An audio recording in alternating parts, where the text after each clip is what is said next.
नमस्कार साथियों, स्वागत है आपका सूर्य नगरी एकेडमी के इस डिजिटल और ऑनलाइन प्लेटफॉर्म पर। जैसा कि आपको विदित है, हमने रीट L1 के लिए मैथमेटिक्स की क्लासेस शुरू की थी और उनमें हमारा आज का टॉपिक है ज्यामिति ज्योमेट्री। तो बिना टाइम जाहिर किए शुरू करते हैं हमारी आज की क्लास। सबसे पहला टॉपिक है समतल। आपके सिलेबस में लिखा हुआ है समतल और समतलीय आकृतियों की विशेषताएं। तो क्या होता है समतल? समतल एक ऐसा सपाट तल होता है। समतल क्या होता है?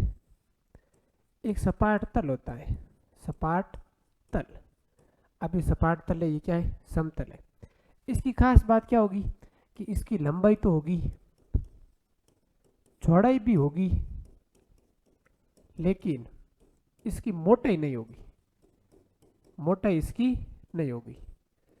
तो एक ऐसा तल जिसकी केवल लंबाई और चौड़ाई हो, उसे क्या कहा जाता है? समतल कहा जाता है। और समतल सीधा सपाट तल होता है। जैसे आप कागज को देख लो, अब कागज की लंबाई होगी, चौड़ाई होगी, लेकिन कागज की मोटाई नगण्य है। तो समतल की भी मोटाई नगण्य है। अब तो ऐसी कौन सी आकृति है जो समतलीय है? अगला हमारा टॉपिक है समतल के बारे में। तो हमने समझ लिया कि समतल क्या है? एक सपाट तल है। अगला है समतलीय आकृतियां। तो समतलीय आकृतियां कौन कौन सी होगी? एक तो जैसे आयत है, वो सभी आकृतियां जो द्विआयामी है, मतलब जिन्हें आप एक बना सकते हो कागज पे। मैं वो हकीकत में बनती है। जैसे आप एक तो गोले की कल्पना करते हो, गोले को आप वृत्त की तरह बनाते हो, फिर उसमें ऐसे लाइनें करके ये बताते हो ये क्या गोला है। तो ये नहीं, वास्तविक जैसे ये वृत्त है तो ये क्या है? समतलीय आकृति है। और इसे देखते ही पता पता चल रहा है ये क्या है? वृत्त है। अब गोला ये, फिर ये गोला है तो फिर वृत्त कौन सा है? तो इसके लिए इसमें हम ऐसे लाइनें करके बताते हैं कि क्या है? गोला है। लेकिन ये समतल में नहीं होगा, क्योंकि अब गोला और ये वृत्त फर्क है दोनों में ही। क्योंकि इसमें मतलब ये 3D इमेज है और ये क्या है? 2D image. तो जो सारी की सारी द्वि इमेज आकृतियां होगी ना, वो क्या होगी? समतलीय होगी। तो जैसे आयत है, वर्ग है, त्रिभुज है, वृत्त है, और और भी बहुत सारे, जैसे कागज है, मतलब कागज भी एक समतलीय क्या है? आकृति है। तो समतलीय आकृतियां आयत है, वर्ग है, त्रिभुज है, वृत्त है, कागज है, ये सारी की सारी क्या है? समतलीय आकृतियां है। अगला हमारा टॉपिक है इन समतलीय आकृतियों की विशेषताएं। समतलीय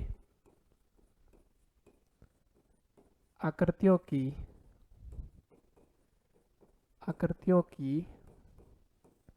विशेषताएं। समतलीय आकृतियों की विशेषताएं। सबसे पहली तो ये विशेषता हो गई जो समतल की है, कि इनकी केवल लंबाई और चौड़ाई होती है, मोटाई नहीं होती है। पहली तो ये बात होगी। दूसरी बात कि ये क्या होती है? द्विविमीय होती है। द्विविमीय क्या हो? द्विआयामी क्या हो? एक ही बात है। द्विआयामी क्या हो या फिर 2 डायमेंशनल क्या हो? तो यह आकृति क्या होगी? द्विविमीय होगी। अगला है ये बंद आकृतियां होती है। बंद आकृति आप देख लो, आयत है, वर्ग है, त्रिभुज है, सारी की सारी आकृतियां कैसी है? बंद आकृतियां है। ठीक। ये सारी की सारी समतलीय आकृतियों की क्या है? विशेषता है। लंबाई चौड़ाई होगी और मोटाई नहीं होगी, और द्विआयामी होगी। और बंद आकृतियां वो सारी की सारी क्या है? समतलीय आकृतियां है। इतनी जानकारी। अब इतनी सी जानकारी पे आपका एग्जाम प्रश्न आ गया कि निम्न में से कौन सी समतल है? कौन सी समतल है? आपका गिलास समतल नहीं है, गेंद नहीं है, बेलन नहीं है। गेंद है, बेलन है, ये तो क्या है? 3D इमेज है। गिलास भी 3D, और एक कागज है वो क्या है? 2D इमेज है। तो जो द्विविमीय में होगा वो क्या होगी? समतलीय आकृति होगी। या फिर एक ऐसी आकृति जिसकी केवल लंबाई और चौड़ाई होगी, वो क्या होगी? समतलीय होगी। तो एक कागज ही है जिसकी लंबाई और चौड़ाई है। अगला समतल में एक विशेष बात लिखना भूल गया। समतल में है ना, इसमें एक बात यह है कि लंबाई चौड़ाई होगी, और एक समतल में अनंत बिंदु और अनंत रेखाएं होती हैं। बहुत सारे बिंदु होते हैं यूं, और बहुत सारी रेखाएं भी होती है। तो एक समतल में बहुत सारे बिंदु, बहुत सारी रेखाएं। तो अनंत बिंदु, बहुत सारे को अनंत, अनंत बिंदु और क्या होते हैं? अनंत रेखाएं होती है। अनंत बिंदु और अनंत रेखाएं होती है। तो इस पे भी एक प्रश्न बन गया आपके। देखो ये वाला, कि एक समतल पर कितनी रेखाएं खींची जा सकती हैं? एक, दो, तीन, ये नहीं, अनंत, बहुत सारी। एक समतल में बहुत सारी रेखाएं खींची जा सकती हैं। अगला टॉपिक देखो हमारा बिंदु के बारे में। बिंदु क्या होता है? बिंदु पॉइंट। पॉइंट ये एक ज्यामितीय आकृति होती है। बिंदु क्या है? ज्यामितीय आकृति है, पर उसकी विशेषता क्या है कि एक ऐसी आकृति है जिसकी लंबाई, चौड़ाई और ऊंचाई क्या है? नगण्य है, कुछ भी नहीं, लंबाई, चौड़ाई, ऊंचाई नगण्य है। या फिर आप ऐसा कह सकते हो कि एक ऐसा वृत्त है, गोल है मतलब वृत्त है, लेकिन त्रिज्या कितनी है? फिर वृत्त है, त्रिज्या कितनी है? तो कहोगे त्रिज्या कितनी है? 0 है। या फिर एक ऐसा वृत्त जिसकी त्रिज्या 0 है, वो क्या है? बिंदु है। या फिर एक ऐसी ज्यामितीय आकृति जिसकी लंबाई, चौड़ाई और मोटाई कुछ भी नहीं है, वो क्या है? बिंदु है। तो लिखो ज्यामितीय आकृति, ज्यामितीय आकृति है जिसकी लंबाई, चौड़ाई व मोटाई नगण्य हो। मोटाई नगण्य मतलब 0, नगण्य हो, क्या कहलाती है? बिंदु। अगला, ऐसा वृत्त, एक परिभाषा ये भी कह सकते हो, ऐसा वृत्त जिसकी त्रिज्या 0 हो, 0 हो। एक ऐसा वृत्त जिसकी त्रिज्या कितनी हो? 0 हो, 0 हो, वो क्या कहलाएगा? बिंदु कहलाएगा।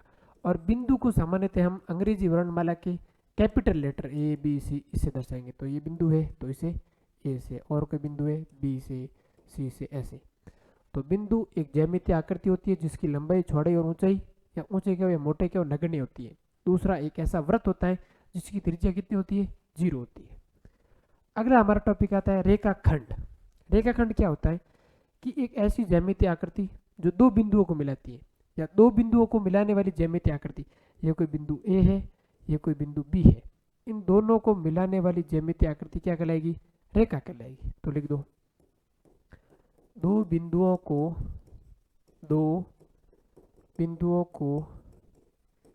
मिलाने वाली ज्यामितीय आकृति रेखाखंड कहलाती है। रेखाखंड, लाइन सेगमेंट कहलाती है।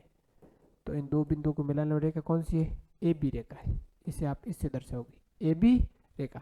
अब इसकी खास बात है, ये बिंदु यहाँ है, ये बिंदु यहाँ है, क्या ये और बढ़ सकती है? क्या आप कह सकते हो ये कि इसकी लंबाई अनिश्चित है, बढ़ भी सकती है, घट, ये फिक्स लंबाई की है।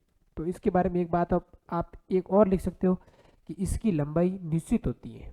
इसकी लंबाई निश्चित होती है, फिक्स होती है, निश्चित होती है। जैसे देखो, मैं कहूँ दो बिंदु है, एक यहाँ है, एक यहाँ है। अब इन दोनों की परस्पर दूरी 5 मीटर है। ये बिंदु ए है, ये बिंदु बी है। तो फिर ये जो रेखा होगी उसकी भी दूरी 5 ही होगी। 5 से ज़्यादा तो कैसे होगी? दोनों परस्पर 5 मीटर की दूरी पर है, तो रेखाखंड भी कितनी होगी? 5 मीटर। रेखा कह लिया होगा बार बार, जबकि क्या रेखाखंड है। रेखाखंड में, रेखा में बहुत सारा अंतर है ना। तो अगर गलती से निकल गया हो तो आप तो क्या करोगे आप? कुछ भी नहीं है ना।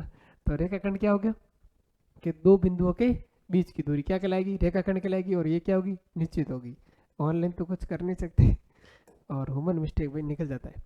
अगला है हमारा किरण।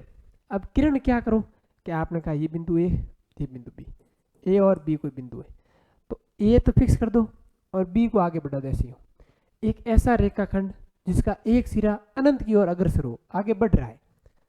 तो ऐसा रेखाखंड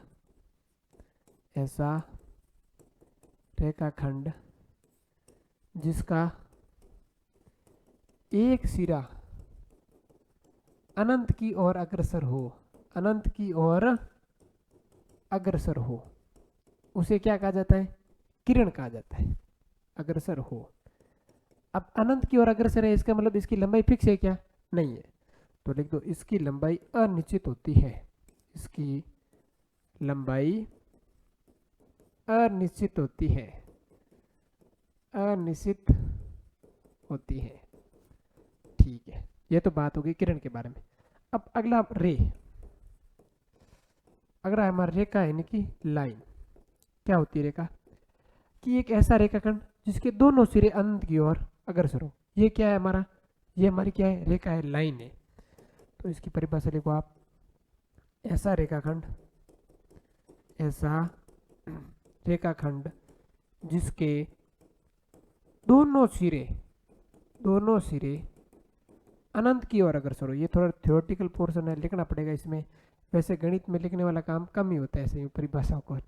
तो ऐसा रेखाखंड जिसके दोनों सिरे अनंत की ओर अग्रसर हो, अनंत की ओर अग्रसर हो, तो उसे क्या कहा जाएगा?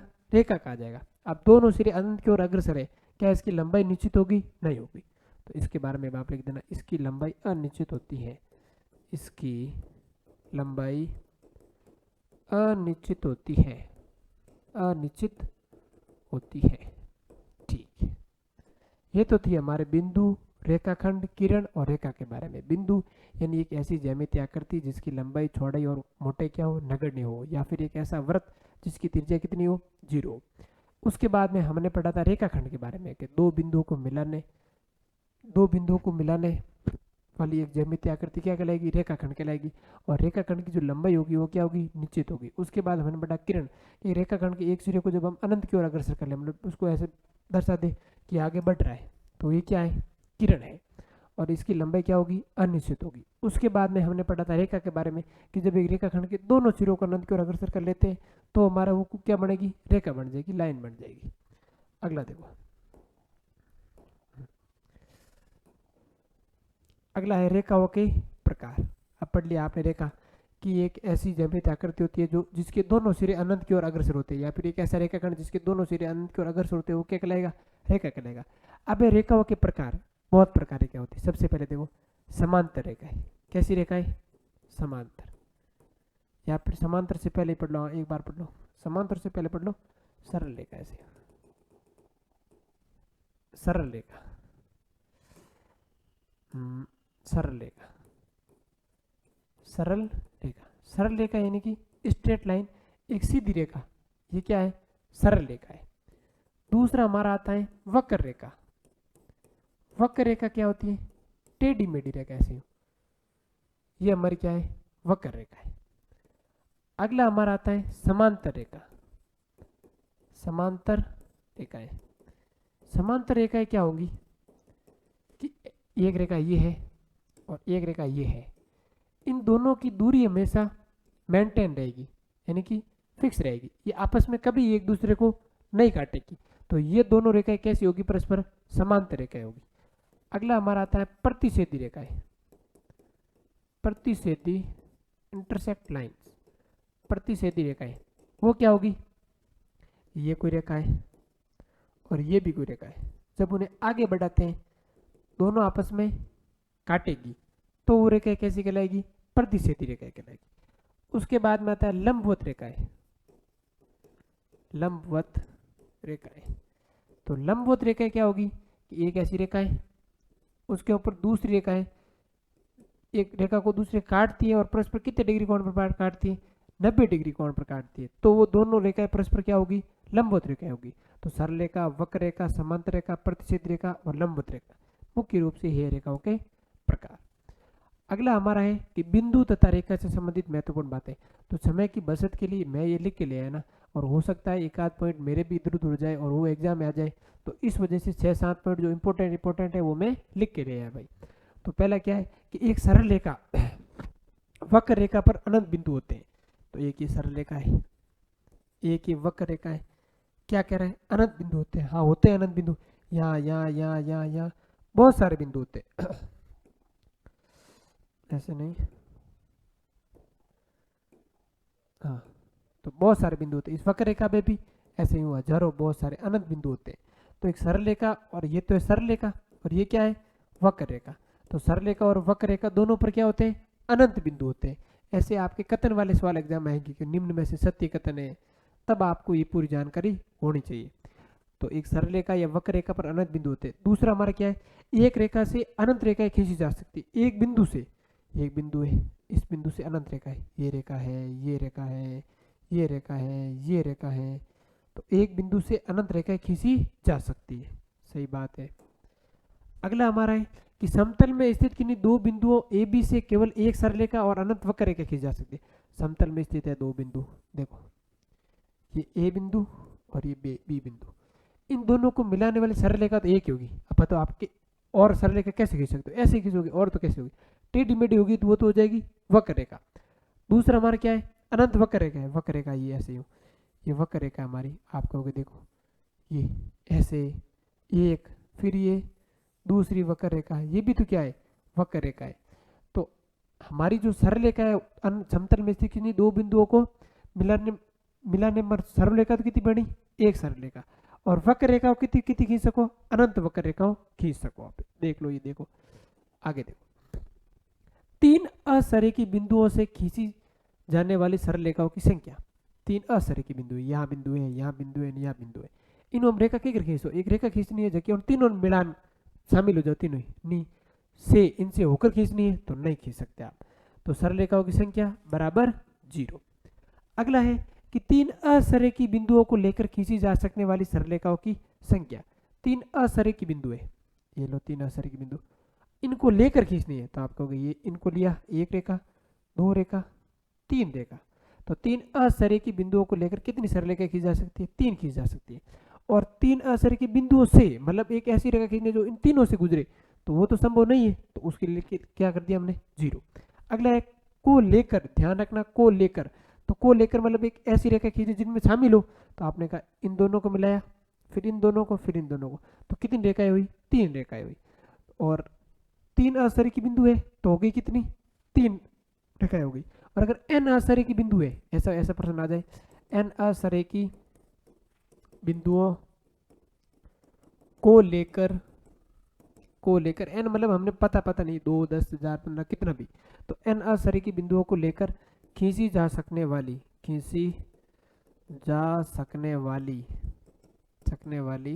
सरल रेखाओं की संख्या, सरल रेखाओं की संख्या, उसके लिए सूत्र है सरल रेखाओं की संख्या। और वो सूत्र क्या है, n इंटू एन माइनस 1/2। आप कहोगे तो फिर इसमें लगाओ, और यहाँ n कौन है, बिंदुओं की संख्या, n क्या है, बिंदुओं की संख्या, वैसे लिखा है बिंदुओं की संख्या। तो आप कहोगे यहाँ करो इसको अप्लाई, मैंने कहा 3 बिंदु है, कितने बिंदु है, 3 बिंदु, तो n का मान कितना है, 3 है, रखो हमारे सूत्र में। आप कहोगे 3 गुणा 3 माइनस 1/2, यानी कि n गुणा n माइनस 1/2। आगे एक्सटेंड करो इसको, 3 गुणा 3 में से 1 गया, पीछे कितने बचे, 2/2, यानी कि 2 से 2 कैंसिल आउट, तो पीछे कितने बचे, 3 बचे। तो तीन असरेखी बिंदुओं को लेकर कितनी रेखा खींच सको, 3 खींच सको। 10 के वे तो n रो मान 10, 15 के वे तो n रो मान 15, 20 के वे तो n रो मान 20। अगलो देखो, बहुत सारे बिंदु जब एक रेखा पर स्थित होते हैं तो वे संरेखीय कहलाते हैं। ये क्या कह रहा है, संरेखीय, ये कोई एक रेखा है, इस पर बहुत सारे बिंदु ए बी सी ऐसे ही डी ई एफ, बहुत सारे बिंदु है। तो ये जो बिंदु हो गए ना, ए है, बी है, सी है, डी है, ई है, एफ है, ये बिंदु क्या कहलाएंगे, संरेखीय बिंदु कहलाएंगे, जो एक ही रेखा पर स्थित है। तो इन्हें क्या कहा जाएगा, संरेखीय बिंदु कहा जाएगा। रेखाओं का प्रारंभिक बिंदु एक ही होता है तो संगमी रेखा कहलाती है।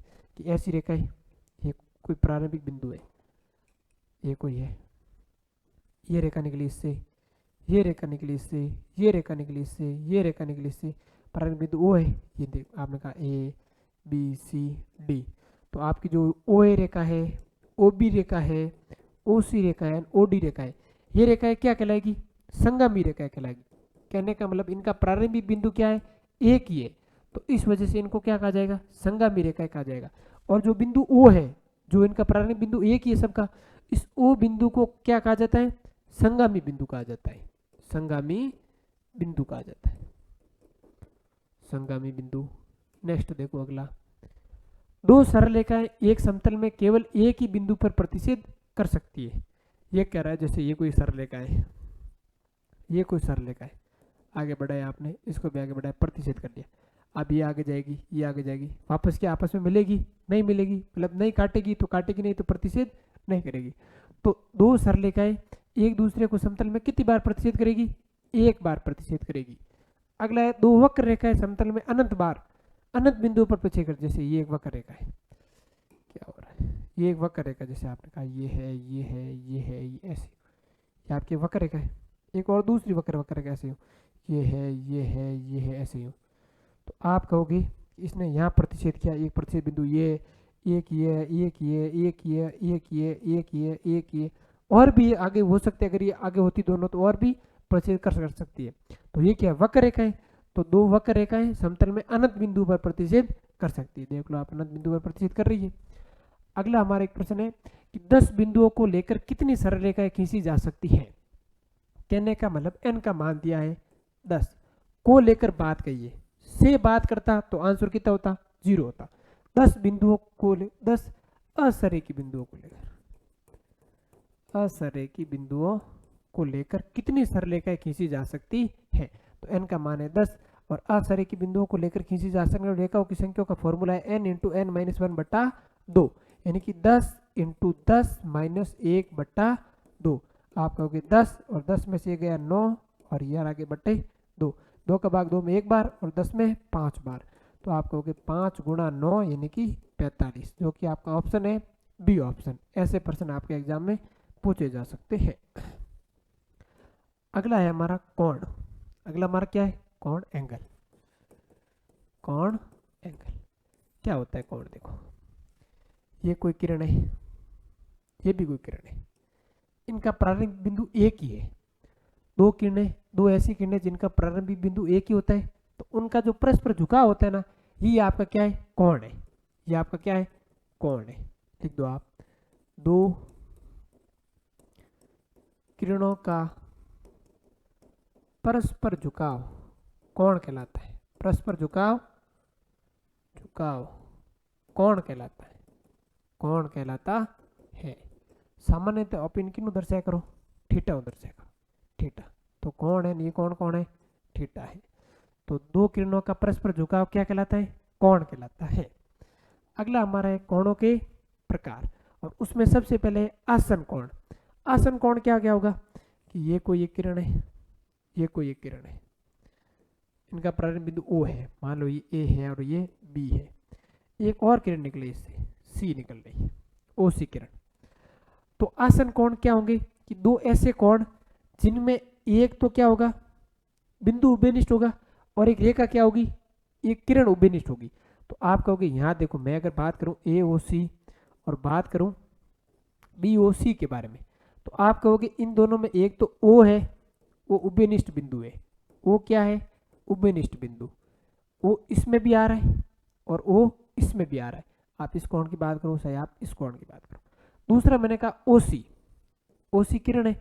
अब OC किरण उसमें भी आ रही है और इसमें भी आ रही है। तो इस वजह से ये जो दोनों कोण है AOC, आप जिस कोण के बारे में बात कर रहे होंगे ना, वो कोण हमेशा क्या होगा, बीच में होगा। तो मैंने बात की AOC यानी कि इस वाले कोण की, और मैंने बात की BOC यानी कि इस वाले कोण की।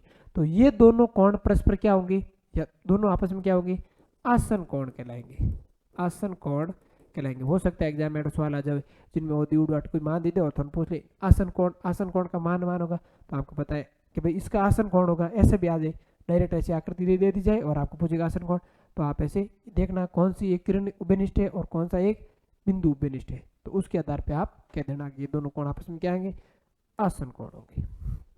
अगला है पूरक कोण, कोटिपूरक। देखो पूरक, कोटिपूरक, अनुपूरक कोण, कंप्लीमेंट्री एंगल। इसमें क्या होगा कि दो ऐसे कोण जिनका योग, माना एक कोण A है, एक कोण B है, अगर इन दोनों कोणों का योग 90 डिग्री होता है, तो ये दोनों कोण परस्पर क्या होंगे, पूरक कोण होंगे। जैसे मैंने कहा एक कोई कोण 70 है और एक कोई कोण 20 है, तो आप जोड़ो 70 और 20 कितने हो गए, 100 हो गए, और सॉरी 90 हो गए। तो इन दोनों का योग 90 हो रहा है, तो इस वजह से ये दोनों कोण क्या होंगे, पूरक कोण होंगे। अगला मैंने कहा एक कोण 50 है, एक कोण 40 है, देखो इन दोनों का योग कितना हुआ, 90 हुआ। तो ये दोनों कोण क्या है, पूरक कोण है। अगला मैंने कहा कि 45 और 45, तो आप कहोगे 45 45 90, इसका मतलब ये दोनों कोण क्या है, पूरक कोण है। तो ऐसे बहुत सारे कोण हो सकते हैं, 60 30 हो सकता है, बहुत सारे कोण ऐसे हैं। जैसे आपको बल लिख दो 60 और 30, आप जोड़ो इन दोनों कितना है 30, अरे 90 आ रहा है, 60 और 30 90। तो दो ऐसे कोण जिनका योग 90 डिग्री हो, तो वो दोनों कोण क्या कहलाएंगे, पूरक कोण कहलाएंगे, कोटिपूरक कोण या फिर अनुपूरक कोण कहलाएंगे। अगला है हमारा संपूरक कोण या परिपूरक कोण। तो इसमें क्या होगा, दो ऐसे कोण जिनका योग 180 डिग्री हो, वो क्या कहलाएंगे, संपूरक कोण या परिपूरक कोण कहलाएंगे। आपके एग्जाम में सवाल आएगा कि 30 डिग्री का संपूरक कोण है, 30 डिग्री का संपूरक कोण है, तब आपको क्या करना है कि 30 180 में 30 को घटा देना है, पीछे कितना बचेगा 150। तो 30 डिग्री का संपूरक कोण कोण क्या होगा 150 होगा। जोड़ो आप 150 और 30 का मान क्या होगा 180 हो जाएगा। तो दो ऐसे कोण जिनका योग 180 डिग्री हो वो क्या कहलाएंगे संपूरक कोण या फिर परिपूरक कोण कहलाएंगे। संपूरक कोण बहुत सारे, जैसे आप कहोगे 170 110 और 70 डिग्री, 120 और 60 डिग्री। जोड़ो इन सब का योग कितना हो रहा है 180 हो रहा है। तो ये दोनों कोण क्या है संपूरक कोण है। 150 30 का जोड़ा ये सारे के सारे क्या है संपूरक कोण है। अगला हमारा है दो संपूरक कोण। बड़े कोण का माप छोटे कोण के माप से सम्मिलित सदिश है। मान लो बड़ा कोण x है तो छोटा कोण क्या होगा x प्लस बड़े कोण का माप छोटे कोण के माप से सम्मिलित सदिश है। ये कोई छोटा कोण है। अब मान लो छोटा कोण और ये मान लो बड़ा कोण क्या है छोटे से सम्मिलित अधिक है। तो ये है बड़ा कोण। अब प्रश्न में दिया है दोनों क्या है संपूरक कोण है, मतलब इन दोनों का योग कितना होगा 180 होगा। x प्लस 44 ये वाला कोण और ये वाला कोण दोनों का योग कितना होगा 180 डिग्री होगा। क्यों? क्योंकि प्रश्न में आया संपूरक कोण है। आप कहोगे x और x 2x प्लस 44 बराबर 180। आपको चाहिए x का मान, 44 को उस तरफ भेजोगे तो हो जाएगा माइनस का। तो 180 माइनस 44 आप घटाओ 6 फिर 7 3 136 ये आ गया 2x। अपन को चाहिए x का मान, ये इसके गुणों में बराबर के उस तरफ जाएगा तो भाग में। तो x बराबर 136/2 यानी कि 6 और 8 68 डिग्री आ गया। तो x का तो मान कितना आ गया 68 आ गया। ये तो एक छोटा कोण।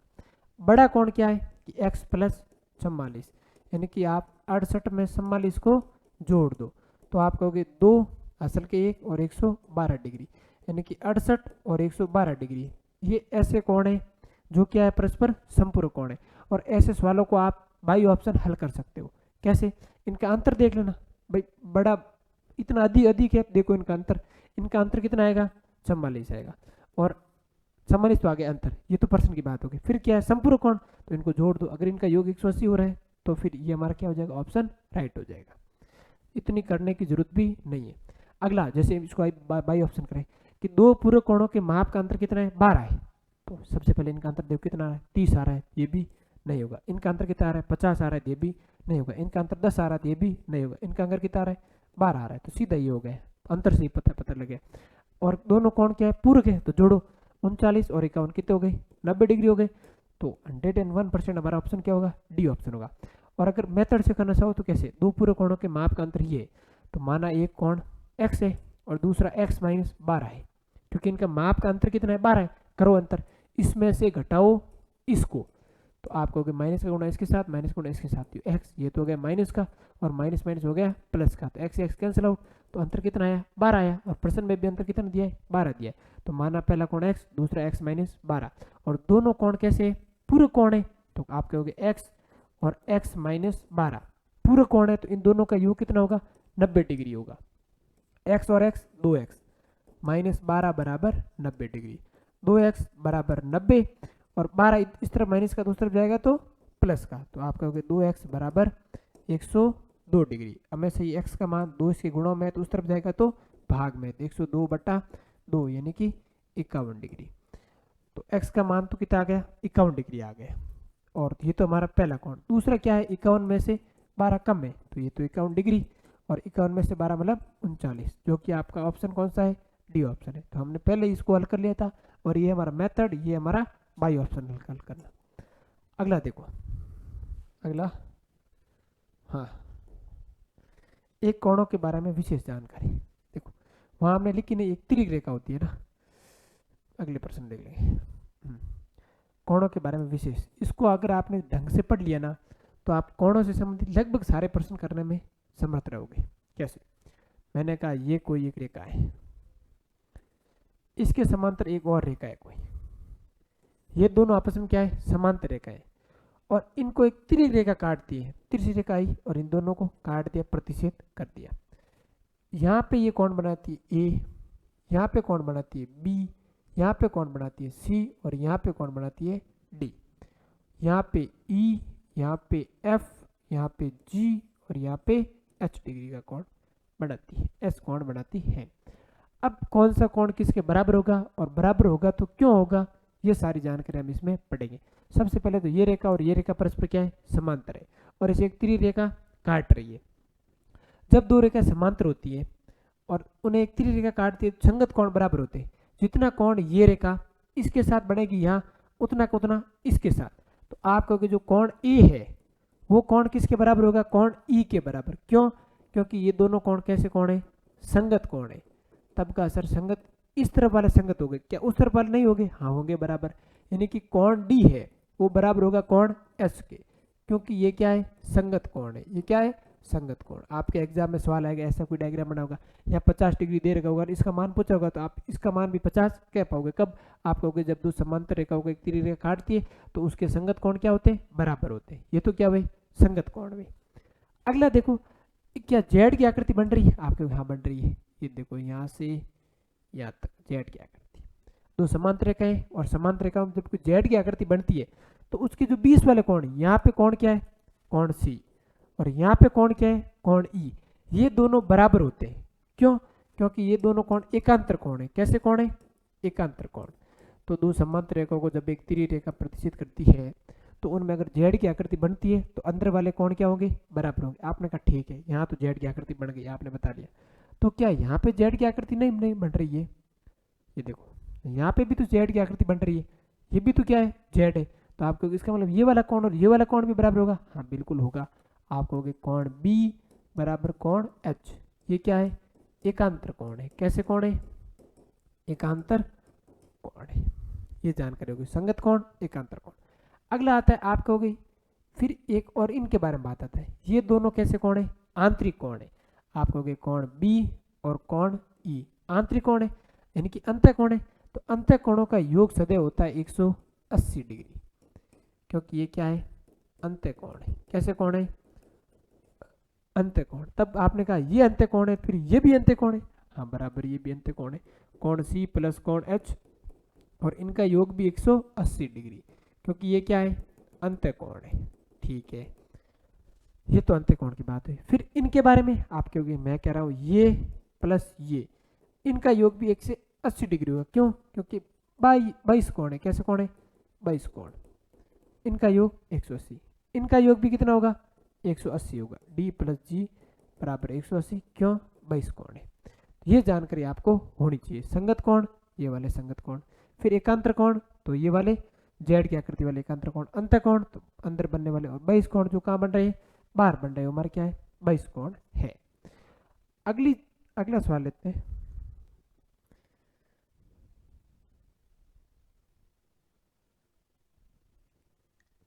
अगला सवाल हमारा कौन लग रहा है? शीर्षाभिमुख कोण या फिर सम्मुख कोण, वर्टिकल ऑपोजिट साइड एंगल। दो तिरछी रेखा है, एक तिरछी रेखा ये और एक तिरछी रेखा ये। दो तिरछी रेखाएं जब आपस में एक दूसरे को प्रतिच्छेद करती है तो इसके सम्मुख कोण बराबर होते हैं। आप कहोगे ये सम्मुख, इसके सम्मुख कोण ये वाला, इसके सम्मुख कोण ये वाला। मतलब ये जो ए बी सी डी है, तो कोण ए बराबर होगा कोण सी के, और जो कोण बी है वो बराबर होगा कोण डी के, क्योंकि ये कैसे कोण है? शीर्षाभिमुख कोण है। शीर्षाभिमुख कोण। जब दो तिरछी रेखाएं एक दूसरे को प्रतिच्छेद करती है तो उसके सम्मुख कोण क्या होते हैं? बराबर होते हैं, और उन्हें क्या कहा जाता है? शीर्षाभिमुख कोण कहा जाता है। जैसे आपका ऐसे एग्जाम प्रश्न आएगा, जैसे ये है, ये जैसे दो रेखा कर दी, अब ये दे रखा होगा 40 डिग्री, ये आपको पूछा होगा, तो आप बता पाओगे कि ये दोनों क्या है? शीर्षाभिमुख कोण है। तो x का मान भी कितना हो जाएगा? 40 डिग्री हो जाएगा। और एक इंपॉर्टेंट जानकारी आप यहाँ पे लिखो कि एक रेखा के, यहाँ पे लिख दो, ये कोई एक रेखा है, ये कोई एक रेखा है, एक रेखा के एक ही तरफ बने कोणों का योग कितना होता है? 180 डिग्री होता है। जैसे ये कोई रेखा है ए बी, अब इस ए बी रेखा के एक ही तरफ बने कोण, आप कहोगे ये कोण है कोई ए, ये कोण है बी, ये कोण है सी। तो जो कोण ए होगा, ए प्लस बी प्लस सी होगा, इनका योग कितना होगा? 180 डिग्री होगा। एक रेखा के एक ही तरफ बने कोण। क्यों? क्योंकि एक रेखा के एक ही तरफ बने कोण, तरफ बने कोण याद हो जाएगा आसानी से। एक रेखा के एक ही तरफ बने कोण, कोणों का योग कितना होता है? 180 डिग्री होता है। दूसरी बात हमारी है, जैसे ये कोई बिंदु है, उस बिंदु के चारों तरफ बड़े कोणों के, जैसे ये है, ये कोई जा रही है, ये ऐसे कोई रेखा जा रही थी, कौन बना, ये कौन है, X Y Z A B C. तो X plus Y plus Z plus A plus B plus C, ये सारे कौन है ना, एंगल ऐसे आप लिख देना। तो इन सब का योग कितना होगा, 360 डिग्री होगा। तो दो बातें यहाँ से निकल के आई, एक रेखा के एक ही तरफ बने कोणों का योग कितना होता है 180 डिग्री, और एक बिंदु के चारों तरफ बने कोणों का योग कितना होता है 360 डिग्री।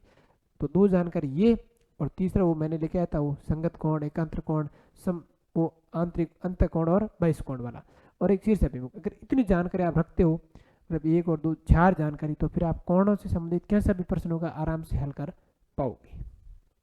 अगला देखो, अगला टॉपिक आता है हमारा किसके बारे में, माप के आधार पर कोण। ये तो कोणों के प्रकार हमने भुजाओं के आधार पर पढ़े, ऐसे कोण ऐसे कोण।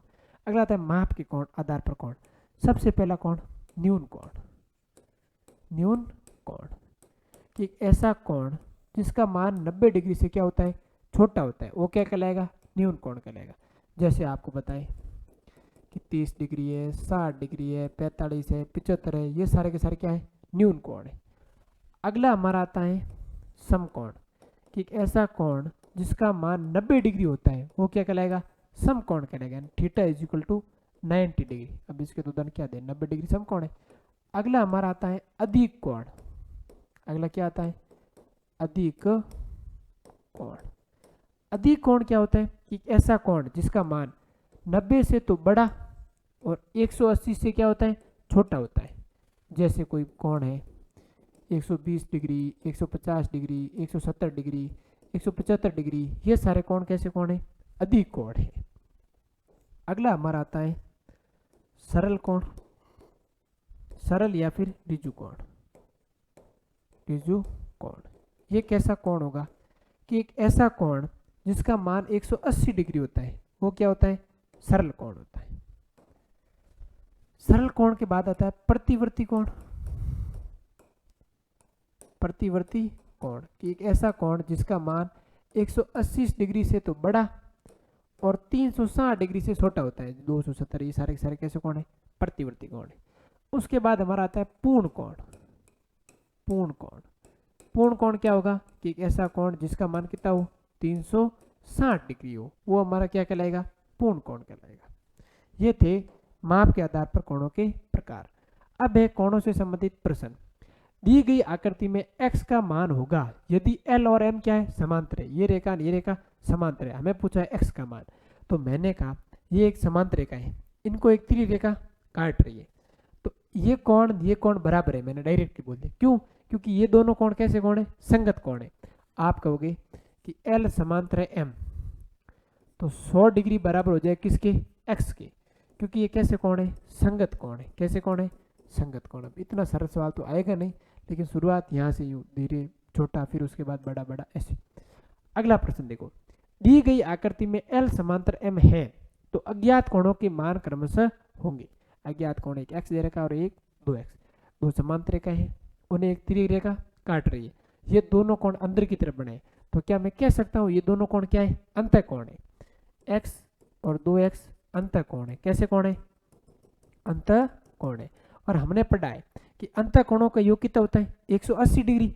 आप कहोगे सर x और 2x बराबर 180 डिग्री, क्योंकि अभी हमने पढ़ा है कि दो अंतः कोण, मतलब अंतः कोणों का योग कितना होता है, 180 डिग्री होता है। तो अंतः कोणों को जोड़ो और 180 के बराबर कर दो। अब x और 2x हो गए 3x बराबर 180 डिग्री। हमें चाहिए x का मान, तो 180 3 इसके गुणों में दूसरी तरफ जाएगा तो भाग में, यानी कि x बराबर 60 डिग्री। तो x का मान तो कितना आ गया, 60 डिग्री आ गया।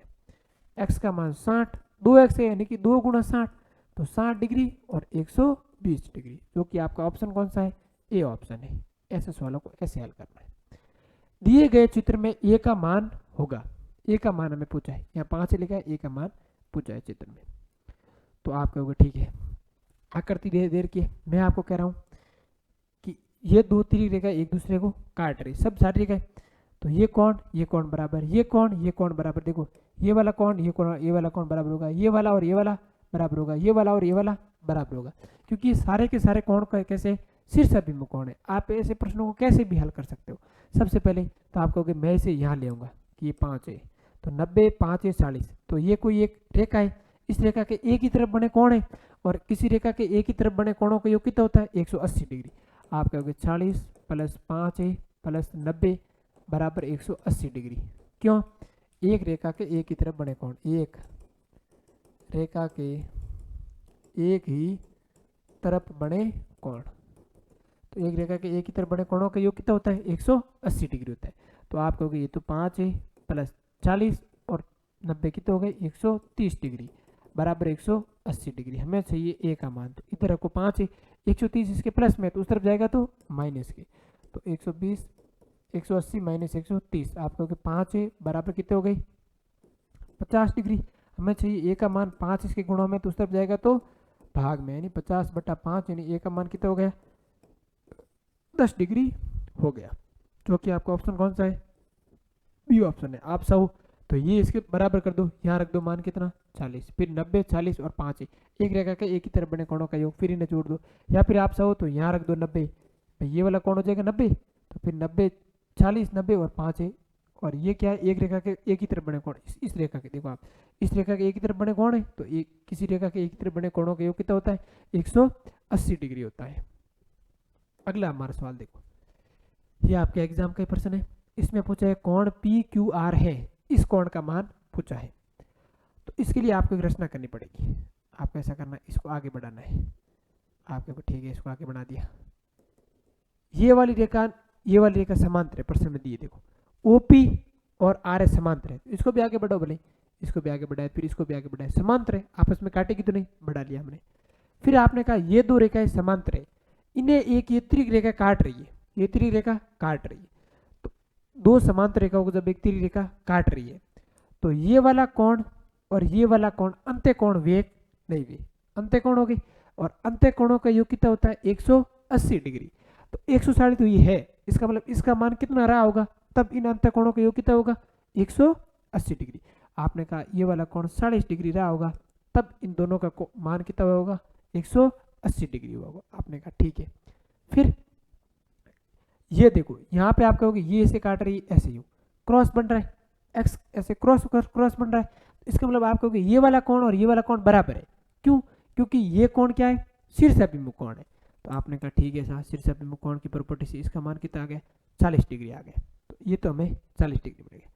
अगला ये कोण में ये 100 है, ये एक रेखा है, आपका OP ये क्या है रेखा है, तो एक रेखा के एक ही तरफ बने कोणों का योग कितना होता है 180 डिग्री, तो 100 तो ये है, इसका मतलब ये कितना हुआ होगा तब जाके इन दोनों का योग कितना 180 डिग्री प्राप्त हुआ। आपने कहा 80 हुआ होगा, तब 80 और 100 कितने हो गए 180 हो गए। आपको ये भी मिल गया, ये भी मिल गया, यहाँ कोई बिंदु मान लेते हैं टी मान लेते हैं, माना हमने इसको आगे बढ़ाया क्रॉस किया वहाँ टी बिंदु मान लिया, आपको दो कोण मिल गया और ये हमें पूछा गया है। तो ये आपको दिख रहा है कि QPT एक त्रिभुज है, QPT एक त्रिभुज है, QPT क्या है एक त्रिभुज है, और त्रिभुज के तीनों कोणों का योग 180 डिग्री, ये तो पहली क्लास से पढ़ते आ रहे हैं। त्रिभुज के तीनों कोणों का योग कितना होगा 180, आप कहोगे 40 80 प्लस 40 प्लस इसका मान पूछा है, मतलब कोण PQR का, देखो जिसके बारे में पूछा है ना वो हमेशा बीच में होगा, इसका मतलब इसके बारे में पूछा है और ये क्या है बीच में, देख लो। तो इन तीनों का कोणों का योग कितना होगा 180 डिग्री होगा। तो आप कहोगे सर कोण PQR 80 और 40 कितने हो गए 120 बराबर कितना है 180 डिग्री। अब ये 120 इधर प्लस के उस तरफ जाएगा तो माइनस का, तो कोण PQR बराबर 180 माइनस 120, यानी कि कोण PQR का मान कितना आ गया 60 डिग्री आ गया, और जो कि हमारा ऑप्शन कौन सा है बी ऑप्शन है। ऐसे इन प्रश्नों को हल करना होता है, आपको सारी जानकारी होगी तब भी आप ऐसे प्रश्नों को हल कर पाओगे। दिए गए चित्र में रेखाएं ABCD O पर प्रतिष्ठित कर रही है, ठीक है AB और CD O पर प्रतिष्ठित कर रही है। यदि OE और OF क्रमशः BOD और COD के समद्विभाजक है, समद्विभाजक मतलब एक कोण दो भागों में बांटे, कौन है OE, कौन समद्विभाजक है OE समद्विभाजक है, OE समद्विभाजित कर रही है किन्हें इन्हें DOB ने कर रही है, हाँ BOD ने समद्विभाजित करे, समद्विभाजित करे मतलब ओ कोण 25 तक बढ़ावे, मतलब ओ भी कोण की तो 25 हो जनो समान दो भागों में बांटती ओ तो दीवड़ हो, तो ओ थे अनुमान कह दियो कि भाई समद्विभाजित करियो है इन मतलब ओ 25 हो, इन मतलब समान भाग में बांटियो 50 हो जनो 25 में बांटियो, तो इन मान की तो आगो 25 आगो। अगलो कहे जो OF है वो किने समद्विभाजित करे COB ने, तो COB ने OF समद्विभाजित करे, कौन OF, तो इन मतलब ओ अपन ठा नहीं मतलब x है, तो अभी तो एक्स हो समधी बाजी समान दो भागों में। ठीक है, हमें देखो थे क्या सर, सी डी एक रेखा है, सी डी एक क्या है, सी डी रेखा है, ये रही सी डी रेखा। अब इस सी डी रेखा के एक ही तरफ बने कौन कौन है, 25 है, एक्स है, इन सब का योग कितना होगा, 180 डिग्री होगा। आप कहोगे एक्स प्लस 25 बराबर 180 डिग्री, क्योंकि एक रेखा के एक ही तरफ बने कोणों का योग कितना होता है, 180 डिग्री होता है। तो जोड़ो आप एक्स और एक्स, 2x, 25 और 25 50 बराबर 180 डिग्री। ठीक है, हमें चाहिए एक्स का मान, 50 इस तरफ प्लस के बराबर के उस तरफ जाएंगे तो माइनस के, तो 180 इसमें से गए 50, तो 2x बराबर 130। हमें चाहिए x का मान, 2 इसके गुणों में तो बराबर के उस तरफ जाएगा तो भाग में, तो आप कहोगे 2 इसके भाग में चला गया तो x बराबर 65 डिग्री। और जो कि आपका ऑप्शन कौन सा है, बी ऑप्शन है ना, ये सारे कौन है भाई, टाइपिंग मिस्टेक है ना। आगे देखो, अगला हमारा, ये तो थी सारी जानकारी कोणों के बारे में। अब तक हमने क्या पढ़ा, देखो सबसे पहले समतल, समतल मतलब एक ऐसा सपाट तल होगा जिसकी लंबाई और चौड़ाई होगी, मोटाई नहीं होगी। और उसके बाद में क्या पढ़ा, एक समतल में अनंत रेखाएं और अनंत बिंदु होते हैं। और उसके बाद में वक्रतल पढ़ा नहीं होगा सर, वक्र मतलब टेढ़ा मेढ़ा तल, वक्रतल होता है। और उसके बाद में हमने समतलीय आकृतियों की विशेषताएं, ये आकृतियां बंद आकृति होती है, इनमें केवल लंबाई और चौड़ाई होती है, और ये द्विआयामी होती है, जैसे त्रिभुज है, आयत है, वर्ग है, वृत्त है, कागज है, ये सारी की सारी आकृतियां कैसी है, समतलीय आकृतियां है। उसके बाद में हमने पढ़ा था बिंदु के बारे में, कि समतल में स्थित एक ऐसी ज्यामितीय आकृति जिसकी लंबाई चौड़ाई और मोटाई 0 हो, या फिर एक ऐसा वृत्त जिसकी त्रिज्या 0, वो क्या कहलाएगा, बिंदु कहलाएगा। बिंदु को सामान्यतः अंग्रेजी वर्णमाला के कैपिटल लेटर ABC से दर्शाते। उसके बाद बढ़ता रेखाखंड, दो बिंदुओं को मिलाने वाली ज्यामितीय आकृति क्या कहलाएगी, रेखाखंड कहलाएगी, और इसकी लंबाई क्या होगी, निश्चित होगी। उसके बाद में किरण, कि रेखाखंड का जब एक सिरा अनंत की ओर अग्रसर कर लेते हैं तो वो किसका निर्माण होता है, किरण का। फिर अगला हमने पढ़ा था रेखा, मतलब जब रेखाखंड के दोनों सिरों को अनंत की ओर अग्रसर कर ले तो वो क्या कहलाएगा, रेखा कहलाएगा। फिर हमने रेखाओं के प्रकार, सरल रेखा, वक्र रेखा, समांतर रेखा, प्रतिच्छेदी रेखा, लंबवत रेखा, ये सारे के सारे हमने पढ़े थे। उसके बाद में हमने पढ़ा कोण के बारे में। कोण क्या होता है, कि दो किरणों का झुकाव होता है जिनका प्रारंभिक बिंदु एक ही होता है, उनका जो झुकाव होगा वो क्या कहलाएगा, कोण कहलाएगा। और कोण को सामान्यतः थीटा से प्रदर्शित करते हैं।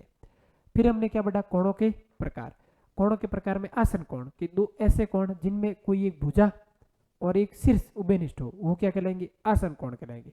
उसके बाद हमने पढ़ा पूरक, कोटिपूरक या अनुपूरक, दो ऐसे कोण जिनका योग कितना हो, 90 डिग्री हो, तो वो क्या कहलाएंगे, कोटिपूरक, अनुपूरक या फिर पूरक कोण कहलाएंगे। उसके बाद पढ़ा हमने संपूरक कोण या फिर परिपूरक कोण, दो ऐसे कोण जिनका योग 180 डिग्री हो, उसे क्या कहा जाता है, संपूरक या परिपूरक कोण कहा जाता है।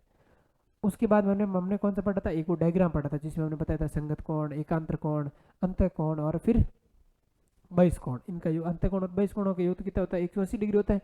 एकांतर कोण मतलब जेड की आकृति, संगत कोण मतलब जितना कोण इसके साथ बनेगी उतना कोण इसके साथ बनेगी, वो तिर्यक रेखा। उसके बाद में शीर्ष अभिमुख कोण, कि जब दो तिर्यक रेखा एक दूसरे को प्रतिच्छेद करती है तो जो सम्मुख कोण होते हैं वो क्या होंगे, बराबर होंगे, और उन्हें क्या कहा जाएगा, शीर्ष अभिमुख कोण कहा जाएगा। उसके बाद में हमने पढ़ा था कोणों का प्रकार माप के आधार पर, 90 से छोटा न्यून कोण, 90 के बराबर समकोण, 90 से बड़ा अधिक कोण, सरल कोण 180 डिग्री, 180 से बड़ा प्रतिवर्ती कोण, और पूर्ण कोण होता है वो 360 डिग्री होता है। फिर हमने इन पर आधारित प्रश्न किए थे। अगली हमारी आती है ज्यामितीय आकृति, वो है त्रिभुज, ट्रायंगल। त्रिभुज क्या होता है, कि तीन रेखाखंडों से घिरी बंद आकृति, A B C, A B रेखाखंड, बी सी और सी बंद आकृति है कि नहीं, बंद है। तो तीन रेखाखंडों से घिरी बंद आकृति क्या कहलाती है, त्रिभुज कहलाती है। तीन रेखाखंडों से घिरी बंद आकृति त्रिभुज कहलाती है, बंद आकृति त्रिभुज कहलाती है। ठीक है, अगली बात त्रिभुज के बारे में। त्रिभुज के अंतःकोणों का योग कितना होता है, अंतःकोणों का योग, त्रिभुज के जो अंतःकोणों का योग होगा वो होगा 180 डिग्री। कितना होगा, 180 डिग्री, सबको पता है ये। अगला है त्रिभुज के सभी बहिष कोणों का योग, मतलब सभी अंतःकोणों का पढ़ो आप, तीनों अंतःकोणों का योग कितना होगा, 180 डिग्री। और सभी बहिष कोणों का योग, और वो कितना होगा, 360 डिग्री होगा।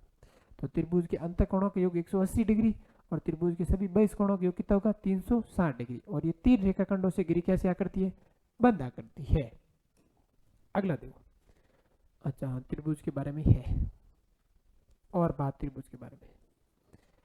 एक त्रिभुज में सदैव किसी मतलब त्रिभुज भुजाओं दिव्यांत धनभुज एक त्रिभुज बन सके या नहीं बन सके। तो उनकी कंडीशन कही है कि त्रिभुज की किन्हीं दो भुजाओं का योग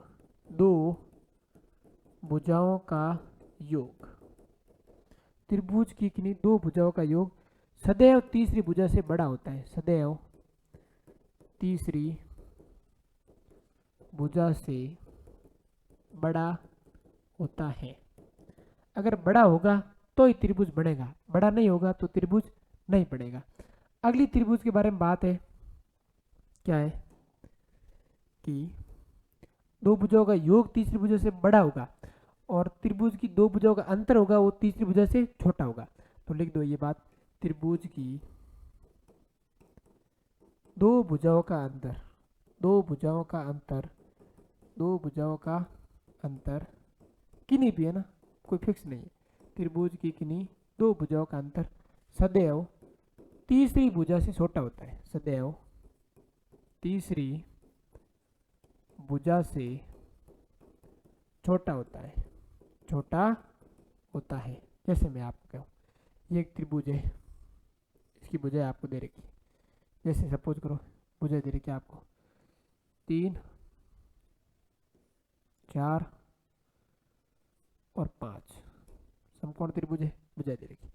आप इनकी भुजाओं को जोड़ो, आप कहोगे सर मैं इन दोनों को जोड़ूं तो 3 + 4 बड़ा है 5 से, 3 + 4 मतलब 7, 7 बड़ा होता है 5 से, ठीक है।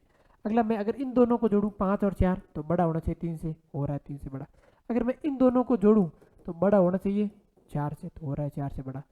तो इसका मतलब त्रिभुज तो बढ़ेगा। अंतर देख लो भले ही, आप कहोगे इनका अंतर 4 में से 3 को घटाओ, छोटा होगा 5 से, बराबर 1 आएगा, 5 से छोटे होते हैं। इनका अंतर देखो 5 में से घटाओ 4 को, छोटा होगा 3 से। आप चाहो तो 5 में से घटाओ 3 को और छोटा होगा 4 से। मतलब दो भुजाओं ले रहे हो तो फिर तीसरी इस तरफ 2 और उस तरफ तीसरी भुजा रखनी है आपको। तो अंतर किया आपने, अंतर इससे छोटा और योग इनसे बड़ा, तो इसका मतलब त्रिभुज बढ़ेगा। ऐसे प्रश्न आपके एग्जाम आएंगे। अगला है हमारा क्या, अगर आपको त्रिभुज की भुजाएं दे रखी हो तो जो और त्रिभुज संख्या पूछी हो, भुजाएं दी गई हो और संख्या पूछी हो और बनने वाले त्रिभुजों की संख्या पूछी हो, बनने वाले त्रिभुजों की संख्या पूछी हो, तब आपको क्या करना है। जैसे आपको A B C 3 भुजाएं दे रखी है, इनसे कितने त्रिभुज बन सकते हैं, उनकी अगर आपको पूछी संख्या, तो जो छोटी भुजा होती है, मैंने मान लिया A सबसे छोटी भुजा है, तो आपको छोटी भुजा के दुगुने में से A को घटाना है, उतने त्रिभुज बढ़ेंगे। तो बनने वाले त्रिभुजों की संख्या छोटी भुजा का दुगुना करके उसमें से 1 घटा लो, तो आपको बनने वाले त्रिभुजों की संख्या के बारे में पता लग जाएगा। अगला देखो, हमारा प्रश्न है कि निम्न में से कौन सी भुजाओं से त्रिभुज नहीं बनेगा। सबसे पहले 2 3 3 जोड़ो, पहले 2 और 3 को जोड़ो कितने हुए 5, 3 से बड़ा है 5। 3 और 3 को जोड़ो कितने हुए 6, 2 से बड़ा है 6। इन दोनों को जोड़ो 5, 5 बड़ा है 3 से। इसका मतलब इससे तो त्रिभुज बढ़ेगा। पूछा क्या है, जिनसे त्रिभुज नहीं बढ़ेगा। इनको जोड़ो आप पहले, इन दोनों को कितने हुए 14, 14 बड़ा है 10 से त्रिभुज बढ़ेगा। फिर इसको छोड़ के इनको जोड़ो 16, 16 बड़ा है 8 से त्रिभुज बढ़ेगा। और 10 और 8 18, 18 बड़ा है 6 से, तो भी त्रिभुज बढ़ेगा। क्या है त्रिभुज, त्रिभुज कब बनता है, जब दो भुजाओं का योग तीसरी भुजा से बड़ा होता है और अंतर तीसरी भुजा से छोटा होता है। अगला इनमें देखो आप कहोगे इन दोनों को जोड़ो 17 बड़ा है 13 से, इनको जोड़ो 25 बड़ा है 5 से, इनको जोड़ो कितना है 18 बड़ा है 12 से।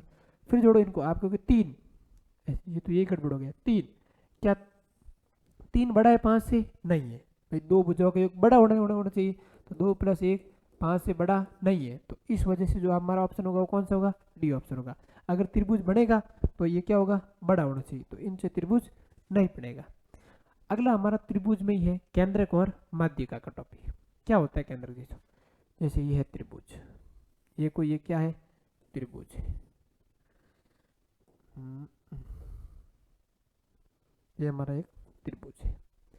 मान लिया त्रिभुज है ए बी सी। अब इस भुजा का मध्य बिंदु ये है, मान लो क्या है डी। इस भुजा का मध्य बिंदु है ई, इस भुजा का मध्य बिंदु है एफ।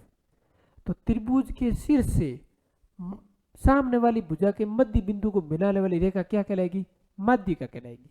ये हमारी क्या है माध्यिका है, ये क्या है माध्यिका। तो आप कहोगे इसका मतलब ये भी माध्यिका है, सामने वाली सिर से सामने वाली भुजा के मध्य बिंदु को मिलाने वाली रेखा। इसका मतलब ये भी क्या है सी से एफ, ये इसका मध्य बिंदु यानी सिर से, तो सिर से सामने वाली भुजा के मध्य बिंदु को मिलाने वाली रेखा क्या कहलाती है माध्यिका कहलाती है। तो ठीक है, तो इसका मतलब माध्यिका कौन कौन सी है, ए डी माध्यिका है, सी एफ माध्यिका है और बी क्या है माध्यिका है। तो ये तो बात होगी माध्यिका। केंद्र क्या होता है, इन जो माध्यिका का जो प्रतिच्छेद बिंदु है संगमन बिंदु है वो हमारा क्या है केंद्र के।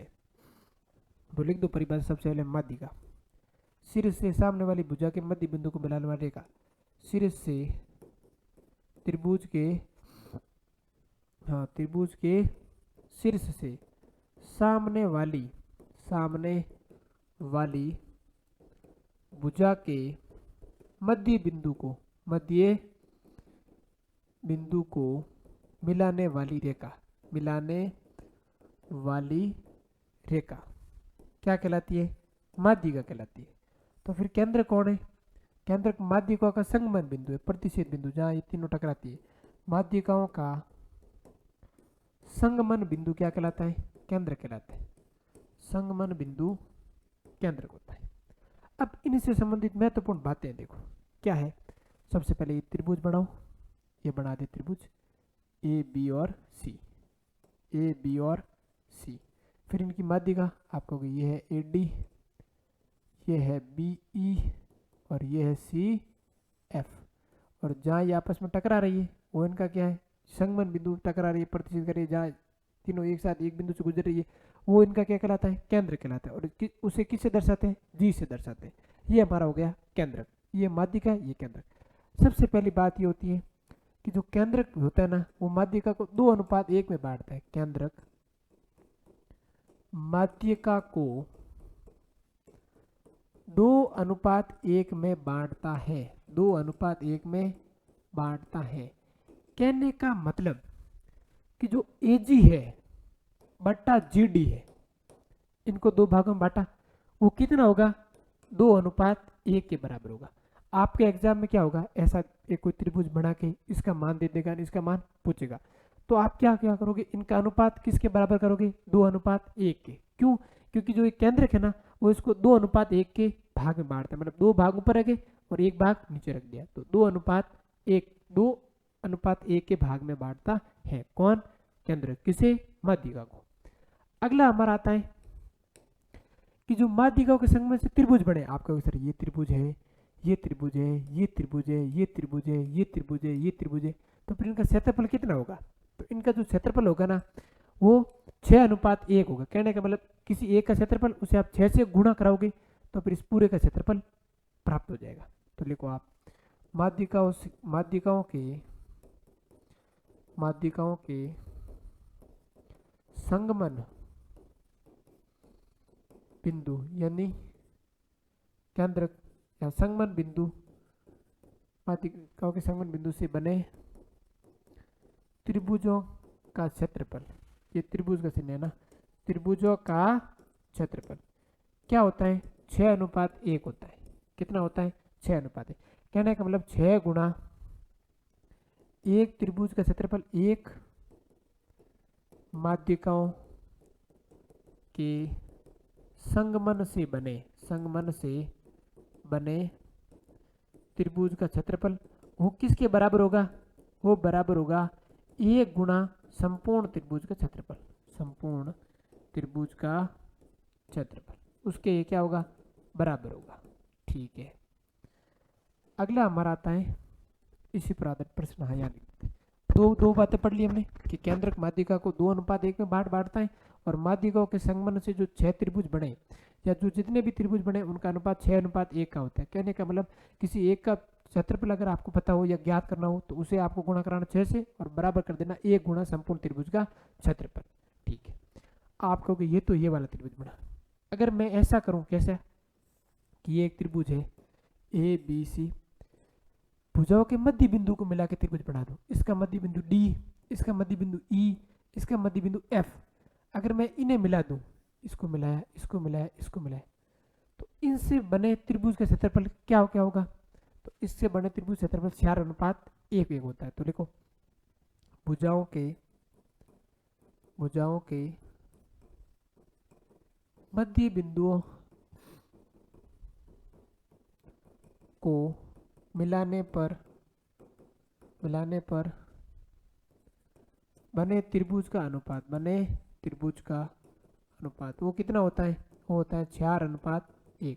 कहने का मतलब भुजाओं के मध्य बिंदु से मिलाने पर त्रिभुज बनेगा ना, उस त्रिभुज का अगर आप 4 से गुणा करोगे तो वो मूल त्रिभुज का क्षेत्रफल प्राप्त हो जाएगा। अगर आपके प्रश्न में कोई ऐसा दे रखा है कि त्रिभुज का क्षेत्रफल जैसे मान लो 80 दे रखा है, 80 मीटर स्क्वायर दे रखा है, और आपको पूछा है किसका? भुजाओं के मध्य बिंदु से मिलाने वाले त्रिभुज क्षेत्रफल। तब आप क्या करोगे कि 4 गुणा मध्य बिंदु से मिलाने वाले बनने वाले त्रिभुज क्षेत्रफल बराबर मूल त्रिभुज क्षेत्रफल, और वो कितना दे रखा है? 80 मीटर स्क्वायर। तो फिर इसके भाग में भेजोगे तो मध्य बिंदुओं को मिलाने वाले त्रिभुज क्षेत्रफल 80/4 यानी कि 20 मीटर स्क्वायर। तो ऐसे आपको इन प्रश्नों को हल करना होता है। तो जिसका ये 4:1 है, तो 4 गुणा मध्य बिंदु को मिलाने वाले त्रिभुज का क्षेत्रफल बराबर संपूर्ण त्रिभुज का क्षेत्रफल। ऐसे इन प्रश्नों को हल किया जाता है। अगला इस पर ऐसे तो बहुत सारे आपको, तो इसे हम पढ़ते जाएंगे। फिर अगला आएगा हमारा कि केंद्रक और दो भुजाओं के मध्य बिंदु को मिलाते हैं, तो फिर उनका जो बनता है वो कितना होता है? 12:1 होता है। फिर अगला के जैसे त्रिभुज है और इन केंद्र को हमने बना लिया, इस केंद्र को बना लिया किससे? शीर्ष से मिला लिया, ए बी सी। तो फिर बनने वाले त्रिभुजों का अनुपात 3:1 होता है। ऐसे तो फिर पढ़ेंगे तो ये तो बहुत ज़्यादा डिटेल स्टडी हो जाएगी, हमें इतनी करनी नहीं है। यहाँ से कोई प्रश्न आपके एग्जाम में आया है, आ सकता है, तो इतने में आएगा और इतना डीप जाएगा फिर आप कर ही नहीं पाओगे। फिर आती है माध्यिका की लंबाई, ऐसा प्रश्न आता है माध्यिका की लंबाई याद करो, तो वो भी आपके एग्जाम में शायद ही आएगा। बता देता हूँ, देखो ऐसे ये है आपका कोई केंद्र, फिर ये केंद्र डी है, बी ई है, केंद्र यही है, ठीक है, और फिर सी एफ है, ये माध्यिका है। अब आपके एग्जाम में आया कि एडी माध्यिका की लंबाई, एडी की लंबाई इसका सूत्र होता है 1/2। फिर ये तो सारे सूत्र हो जाएंगे कि इसकी अगर लंबाई ये, इस भुजा की लंबाई ये है, इसकी बी है और इसकी सी है, तब आपको क्या करना है कि 2b² + 2c² - a²। ऐसे इन भुजाओं की लंबाई दे रही क्योंकि उसका मान रखोगे और आपको मान मिल जाएगा। जैसे इसकी पूछेगा तो इसको तो 1 को करना माइनस वर्गमूल में। देखो अब इसकी पूछा है तो दूसरी वालों को दुगुना करके वर्ग किया, लेकिन इसकी नीचे वाले को इसी को घटाया इससे, तो ऐसे प्राप्त होते हैं। फिर माध्यिकाओं का जो 4 गुना होता है वो त्रिभुज की माध्यिकाओं के योग का 4 गुना त्रिभुज के योग के 3 गुणे से अधिक होता है। फिर अगर माध्यिकाओं को आप उठा के बाहर लाओगे फिर कोई त्रिभुज बनेगा तो उसका जो क्षेत्रफल होगा ना, वो क्षेत्रफल मूल त्रिभुज का 3/4 गुना होता है, मूल त्रिभुज क्षेत्रफल। ऐसे आप इन प्रश्नों को, इतना डिटेल आपके आएगा नहीं, तो मैंने भी इतना आपको पढ़ाया नहीं, डीपली थोड़ा बहुत आ जाए तो ध्यान रहना चाहिए, इतना बता दिया आपको ना, रफली लिखना नहीं है सारा का सारा। अब अगला हमारा आता है कौन सा? ये वाला, अभी हमने पढ़ा उसी पर है कि यदि त्रिभुज का क्षेत्रफल 120 मीटर स्क्वायर है तो माध्यिकाओं के संगमन से बिंदुओं से बनने वाले प्रत्येक त्रिभुज का क्षेत्रफल होगा। तो माध्यिकाओं से संगमन बिंदुओं से बनने वाले त्रिभुज क्षेत्रफल क्या होता है? 6 गुना माध्यिकाओं के संगमन से बने त्रिभुज का क्षेत्रफल, उसको 6 से गुणा करवाते हैं तो फिर वो मूल त्रिभुज के बराबर होता है, और वो कितना है? 120 मीटर स्क्वायर। यहाँ आप लिख सकते हो मूल त्रिभुज का क्षेत्रफल, यानी कि माध्यिकाओं के संगमन से बने त्रिभुजों के क्षेत्रफल का 6 गुना होता है ना, वो मूल त्रिभुज के क्षेत्रफल के बराबर होता है। तो आपको वो 6 गुना, ये तो हमें करना है ज्ञात, बराबर कितना है? 120। ये तो करना है ज्ञात बराबर 120 और 6 आ जाएंगे इसके भाग में, तो ये तो करना है ज्ञात, और 120 में 6 का भाग 20 बार, यानी कि 20 मीटर स्क्वायर, जो कि हमारा ऑप्शन कौन सा होगा? बी ऑप्शन होगा। ये बार बार लिखने की जरूरत नहीं है ना, ऐसे आप ये बात समझ आना चाहिए बस। अगला है त्रिभुज का क्षेत्रफल ज्ञात कीजिए यदि इसके भुजाओं के मध्य बिंदु को मिलाने पर बनने वाला त्रिभुज क्षेत्रफल कितना है 40 है। भुजाओं के मध्य बिंदु को मिला रहे हैं, मतलब इन पर आधारित ऐसे प्रश्न बन सकते हैं। आज तक आपके तो आए नहीं, लेकिन फिर भी त्रिभुज इसके भुजाओं को मध्य बिंदु ऐसे ही हो, ये है भुजाओं के मध्य बिंदु को मिलाने वाले त्रिभुज का क्षेत्रफल 40 मीटर स्क्वायर है। तो इसका क्षेत्रफल ज्ञात हमें भुजाओं के मध्य बिंदु के त्रिभुज है, भुजाओं के मध्य बिंदु के त्रिभुज का क्षेत्रफल, और वो कितना दिया है हमें 40 मीटर स्क्वायर दिया है। पूछा क्या है त्रिभुज का क्षेत्रफल पूछा है। तो आपने कहा जब ऐसा त्रिभुज बनता है तो उसका अनुपात ये गिन लो, ऐसे कितने 4 बनता है तो 4:1 होता है, यानी कि 4 गुणा भुजाओं के मध्य बिंदु के त्रिभुज क्षेत्रफल, भुजाओं के मध्य बिंदु के त्रिभुज का क्षेत्रफल, उसको अगर आप 4 से गुणा करोगे तो आपको मूल त्रिभुज का क्षेत्रफल प्राप्त हो जाएगा, त्रिभुज का क्षेत्रफल। तो आप कहोगे इसका तो मान दे रखा है कि अगर एक जो बनेगा उसका मान कितना दे रखा है 40 मीटर स्क्वायर, तो 40 बराबर मूल त्रिभुज का क्षेत्रफल, 4 गुणा 40 कितना हो गए 160 मीटर स्क्वायर, जो आपका क्या होगा मूल त्रिभुज का क्षेत्रफल होगा। और वो की ऑप्शन कौन सा है, बी ऑप्शन है। भाई हमने वही तो पढ़ा था, 4 गुणा त्रिभुज की भुजाओं के मध्य बिंदु को मिलाने वाले त्रिभुज का क्षेत्रफल, 4 गुणा उसका क्षेत्रफल बराबर होगा किसका, त्रिभुज का क्षेत्रफल होगा। भाषा तो लेंथ है ज़्यादा, इस वजह से शॉर्टकट लिखा रहा है ना। त्रिभुज की भुजाओं A B B C C D की लंबाई क्रमशः ये है, तो मध्य का बी डी की लंबाई होगी। यह आपके एग्जाम का सवाल नहीं है और ना ही आपको ये करना है, और चाहो तो कर लो भले। ये देखो ये देख कैसे मैंने वो सूत्र लिखा है, आपको याद है A B C, A B और बी सी और सी डी। ए बी लंबाई कितनी है 4, बी सी लंबाई कितनी है 5, और ए सी सी डी लंबाई कितनी, सी डी लिखा सी ए की लंबाई करो आप, है ना, सी ए की लंबाई कितनी है 3 है। तो ए डी माध्यिका की लंबाई हमें पूछिए, यहाँ कोई बिंदु डी है, तो ए डी माध्यिका की लंबाई का फॉर्मूला मैंने आपको लिखा था 1/2 √2b² plus 2c² minus a², यानी कि जो ये वाली भुजा होती है इसे कहा जाता है ए, ये होती है बी और ये होती है सी, मतलब इस भुजा की लंबाई है वो ए है, इसकी बी है और इसकी सी है। तो जो ये बी सी है वो इन भुजाओं की लंबाई है। तो 1/2 वर्गमूल 2, बी का मान कितना है 3, तो 3 का स्क्वायर प्लस 2 गुणा सी का मान कितना है 4, तो 4 का स्क्वायर माइनस ए कौन है 5, तो 5 का स्क्वायर। तो आपको किसी सरल करना है तो 1/2 वर्गमूल 2 गुणा 3 का वर्ग कितना हो गया 9 प्लस 2 गुणा 4 का वर्ग 16 और माइनस 5 का वर्ग 25। अब आपको करवाना है गुणा, आप कहोगे सर 1/2 वर्गमूल 2 गुणा 9 कितने हो गए 18 प्लस 16 गुणा 2 कितने हो गए 32 और माइनस कितने हो गए 25 हो गए। ठीक है, आप इसको 1/2 अंडर रूट, ये तो हो गए 50 माइनस 25, तो आप कहोगे सर ये तो 1/2 और वर्गमूल कितने हो गए 25 हो गए। किसी भी संख्या का घात अगर वर्गमूल है मतलब रूट है, इसका मतलब उसकी घात कितनी है 1/2 है। अब 25 को मैं क्या लिख सकता हूँ 5 की घात 2 लिख सकता हूँ और उसकी घात 1/2 या फिर ऐसा समझो ये किसका वर्ग है वही आपका क्या है आंसर है। और सॉल्व करने का तरीका यही है, इसकी किसी संख्या की घात अंडर रूट है वर्गमूल है, उसका मतलब उसकी घात कितनी है 1/2 है। अब इसको आप तोड़ो कैसे लिख सकते हो, आपको मैं इसको 5 का वर्ग लिख सकता हूँ, तो फिर घात पे घात होती है, घात का क्या होता है गुणा, सरलीकरण में पढ़ा था हमने, तो घात पे घात तो घात का गुणा बट्टा 2, 2 से 2 कैंसिल आउट, यानी कि 5 की घात 1 यानी 5/2, जो कि आपका ऑप्शन कौन सा होगा ए ऑप्शन होगा। अगला देखो, अगला है लंब केंद्र तथा शीर्ष लंब। लंब केंद्र तथा शीर्ष लंब, ये कोई त्रिभुज है, ये त्रिभुज है ए बी सी। अब इस शीर्ष से सामने वाली भुजा पर मैं अगर लंब डालूं, इससे सामने वाली भुजा पर लंब डालूं और इससे सामने वाली भुजा पर लंब डालूं, तो त्रिभुज के शीर्ष से सामने वाली भुजा पर डाला गया लंब क्या कहलाता है, शीर्ष लंब कहलाता है। सबसे पहले इसकी परिभाषा, शीर्ष से सामने वाली भुजा पर डाला गया लंब, भुजा पर डाला गया लंब क्या कहलाता है, शीर्ष लंब कहलाता है। अगला हमारा था लंब केंद्र के बारे में, तो लंब केंद्र क्या होगा, जहाँ शीर्ष लंब, ये सारे शीर्ष लंब एक बिंदु से गुजरेंगे उसे कहा जाएगा शीर्ष लंबों का संगमन बिंदु। तो जो शीर्ष लंबों का संगमन बिंदु होगा ना वही क्या होगा लंब केंद्र होगा। तो ये है शीर्ष लंबों का संगमन बिंदु, शीर्ष लंबों का संगमन बिंदु। अगर आप नोट्स बना रहे हो तो आप लिख देना, वैसे ऐसे शॉर्ट शॉर्ट भी लिखना ताकि याद आराम से हो। तो शीर्ष लंबों का संगमन बिंदु क्या कहलाता है? लंब केंद्र कहलाता है, और उसे हम ओ से दर्शाते हैं। ये हमारा क्या है? जहाँ से शीर्ष लंबे गुजर रही है तीनों, देखो तो वो क्या है? लंब केंद्र है। इस पर प्रश्न कैसा बनता है? ऐसा आपको एक त्रिभुज दे देगा ए बी सी, और लिख देगा यहाँ फिर ए बी सी त्रिभुज है, ओ इसका क्या है? शीर्ष लंब केंद्र है। और ये ऐसे ही मिला के दे देगा, कहेगा ओ लंब केंद्र है। ओ क्या है? लंब केंद्र है।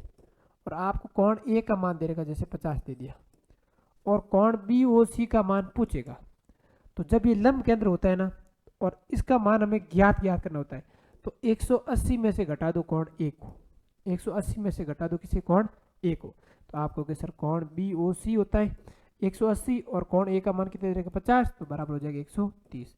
जब ये लंब केंद्र होता है तो उस समय क्या होता है? इस कोण का मान चाहिए, तो 180 में से घटाना किसको? कोण ए को, तब आपको इसका मान मिल जाएगा। तो लंब केंद्र और शीर्ष लंब पर प्रश्न कैसे कैसे बढ़ेंगे? सबसे पहला तो इसकी परिभाषा से कथन वाले सवाल आ सकते हैं कि माध्यिका के शीर्ष के सामने वाले भुजा पर डाला गया लंब, तो गलत हो जाएगा, क्योंकि शीर्ष के सामने वाले भुजा पर डाला गया लंब तो कौन है? शीर्ष लंब है। और माध्यिका क्या है? मध्य बिंदु को सामने वाले भुजा के मध्य बिंदु को मिलाने वाली रेखा है। और शीर्ष लंबों का संगमन बिंदु क्या है? लंब केंद्र। और इसकी जगह पर दे देगा कि माध्यिकाओं का संगमन बिंदु क्या है? लंब केंद्र। तब आपको इसे असत्य गलत करना होगा। तो 2 सवाल यहाँ से, और फिर एक कोण वाला पूछेगा, तो यहाँ से आपको कोण वाला सवाल पूछेगा। तो ये हमारे 3 सवाल इस इतने से टॉपिक में से आ सकते हैं। अगला है हमारा अंत केंद्र तथा कोणों का अर्धक। कोणों का अर्धक मतलब कोण बारे में तो अपन विशेष रूप पढ़ना, क्योंकि हर साल कोण सवाल आया करे। तो लंब केंद्र तथा कोणों का अर्धक, ये क्या होगा? ये कोई त्रिभुज है एबीसी, एबीसी। यहां से मैंने कोई एक रेखा खींची जो इन कोणों को समान बांट रही है। जैसे ये 80 डिग्री था, तो ये 40 और ये 40। फिर मैंने यहाँ से खींची जो भी इनको समान बांट रही है, जैसे ये 30 और 30, 30, 30, 30 कर रही है ऐसे।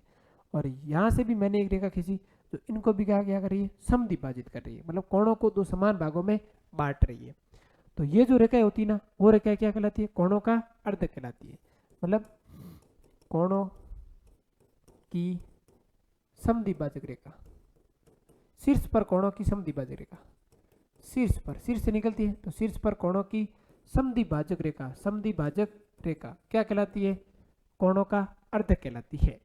अब जो कोणों के अर्धक जहाँ एक बिंदु से गुजरते हैं, वो क्या कहलाएगा? अंत केंद्र कहलाएगा। ये हमारा अंत केंद्र होता है, इसे दर्शाते हैं हम किससे? आई से दर्शाते हैं। और ये हमारा क्या है? अंत केंद्र है। तो अंत केंद्र क्या क्या क्या होता है कि कोणों के अर्धकों का संगमन बिंदु, कोणों के अर्धकों का संगमन बिंदु जहां से ये तीनों कोणों के अर्धक एक साथ गुजरते हैं, उसे क्या कहा जाता है? अंत केंद्र कहा जाता है, अंत केंद्र कहा जाता है। ठीक है, दो तो इनकी परिभाषा। तीसरा प्रश्न इस पे कैसे बनेगा? देखो ऐसे ही आपको ऐसे दे देगा, ये त्रिभुज ए बी सी है, और इसके अंदर जो आई है वो हमारा क्या है? अंत केंद्र है। अब आपको पूछेगा कोण बी का अर्धक बी आई है, कोण सी का अर्धक सी आई है, और कोण आपको ए पर्सन में दे देगा, जैसे आपको दे दिया 40 डिग्री, और पूछा है कोण बी आई सी का मान कितना होगा।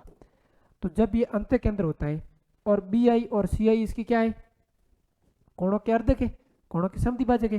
तो आपको जो बी आई सी का मान मिलेगा वो मिलेगा 90 प्लस कोण ए बट्टा 2, 90 प्लस कोण ए बट्टा 2।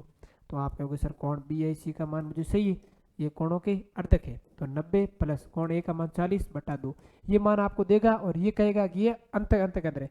तब आपको ये याद रखना है कि अंत केंद्र होता है तब ये ऐसा होता है। 2 का भाग गया इस 20 में, 40 में 20 बार। तो आप कहोगे सर जो कोण बी आई सी है वो है 90 प्लस 20, यानी कि कोण बी आई सी बराबर 110 डिग्री। तो ऐसे प्रश्न आपके एग्जाम में पूछे गए। और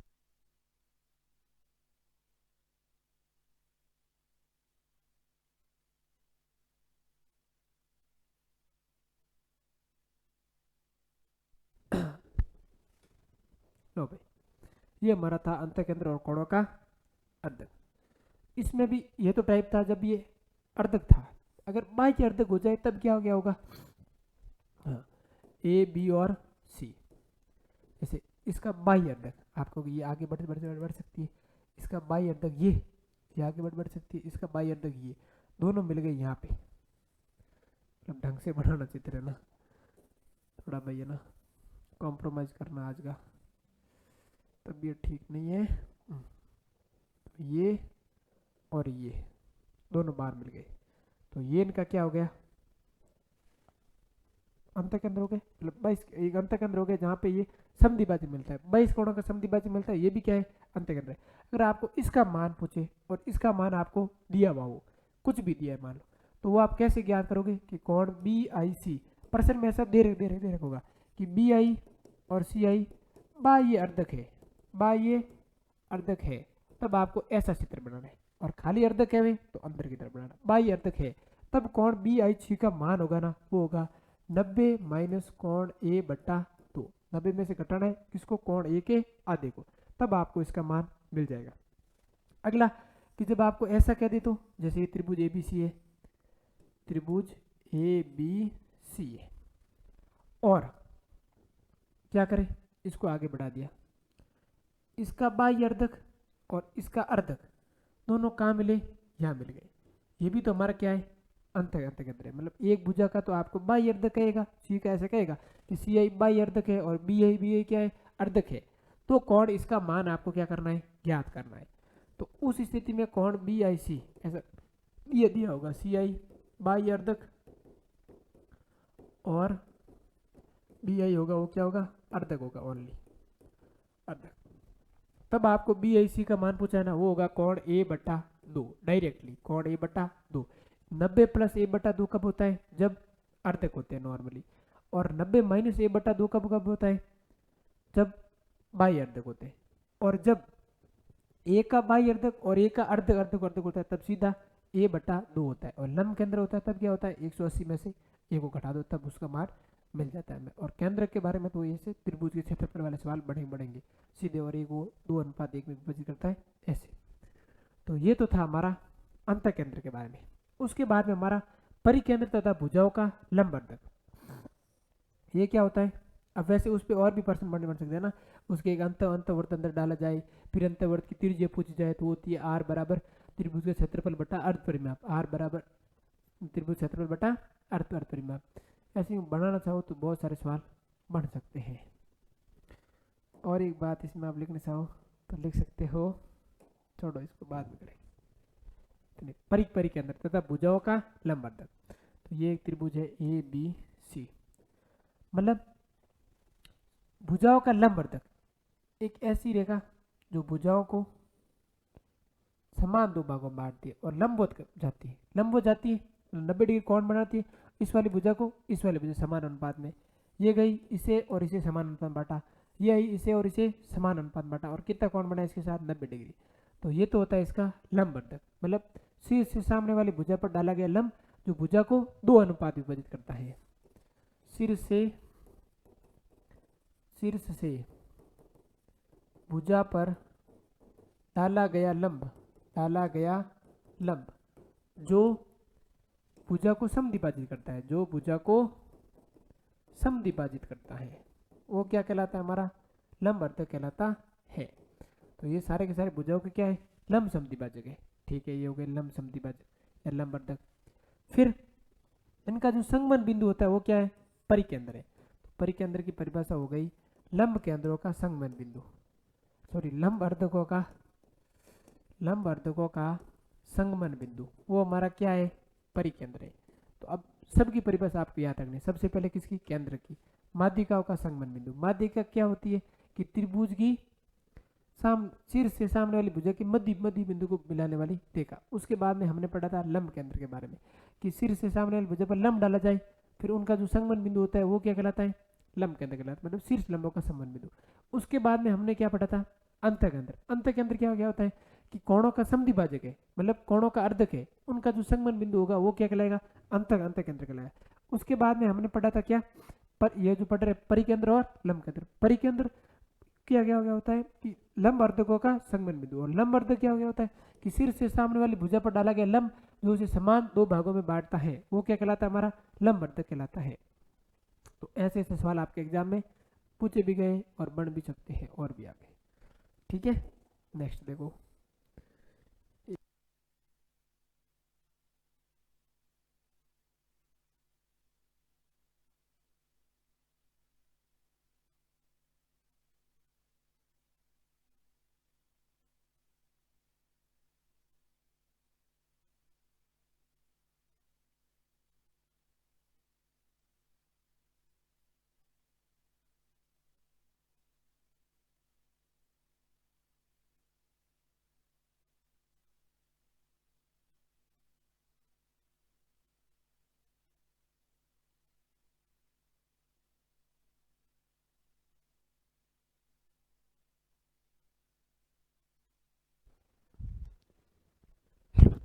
ठीक है भाई, है ना।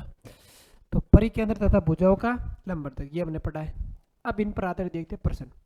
त्रिभुज में भुजाओं से समान दूरी पर होता है, हाँ यही मैं लिखने की बात कर रहा था। त्रिभुज में भुजाओं से समान दूरी पर होता है वो कौन होता है?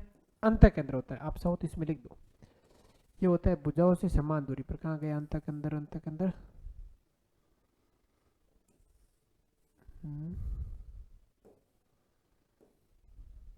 ये रहा। इसमें आप लिख सकते हो इसके बारे में एक और स्टार पॉइंट, यह भुजाओं से समान दूरी पर होता है। भुजाओं से समान दूरी पर होता है, समान दूरी पर होता है, क्योंकि इसमें क्या बनता है? अंतःवर्त बनता है। ऐसे ही ये बढ़ गया अंतःवर्त। अंतःवर्त बनेगा तो ये फिर उसे अंतःवर्त की क्या होगी? त्रिज्या होगी। तो ये वाली ये वाली ये वाली, अब त्रिज्या तो एक वर्त की से भी समान ही होगी। इस वजह से ये क्या गया होगा? भुजाओं से क्या होता है? समान दूरी पर होता है। और जो परिकेंद्र होता है ना, वो हमारा शीर्षों से समान दूरी पर होता है, क्योंकि इसमें एक परिवर्त बनता है जो इसके शीर्षों से होकर गुजरता है। तो ये परिवर्त है और ये हमारा क्या है? परिकेंद्र है। परिकेंद्र को किस तरह से? कैपिटल आर से मान लिया। तो ये हमारा क्या है? परिकेंद्र है। तो इसकी ये त्रिज्या है, तो ये त्रिज्या बराबर होगी। अब बराबर होगी मतलब कहाँ से? शीर्षों से। तो शीर्षों से इसकी दूरी दूरी क्या होगी? समान होगी। तो इसकी दूरी आप यहाँ लिख सकते हो, शीर्षों से इसकी दूरी समान होती है।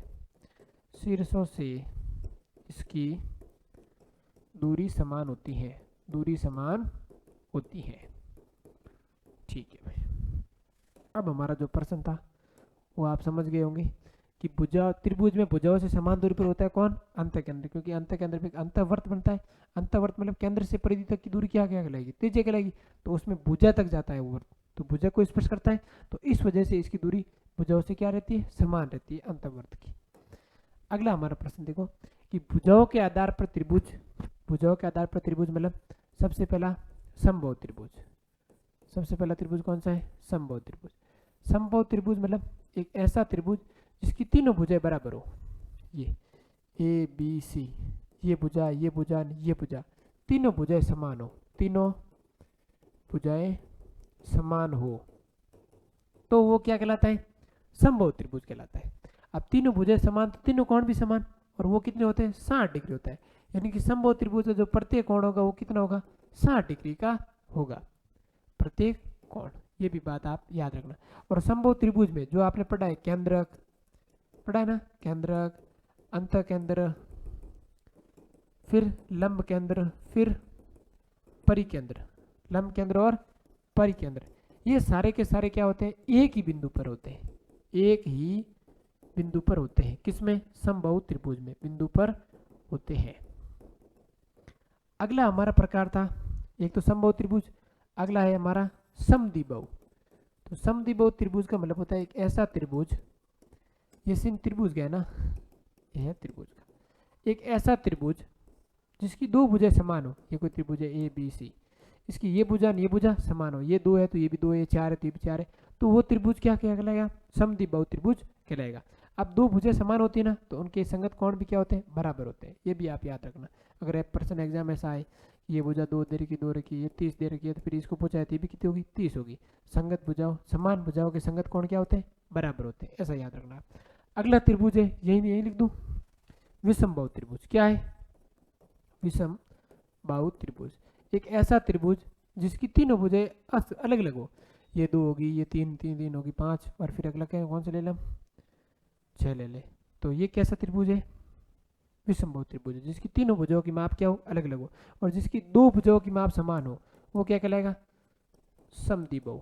दो भुजाओं की माप समान हो तो वो क्या कहलाता है, समद्विबाहु त्रिभुज कहलाता है। अगला हमारा आता है कोणों के आधार पर त्रिभुज। कोणों के आधार पर त्रिभुज, न्यून कोण त्रिभुज। सबसे पहला कौन सा है, न्यून कोण त्रिभुज। तो न्यून कोण त्रिभुज क्या होगा कि एक ऐसा त्रिभुज जिसका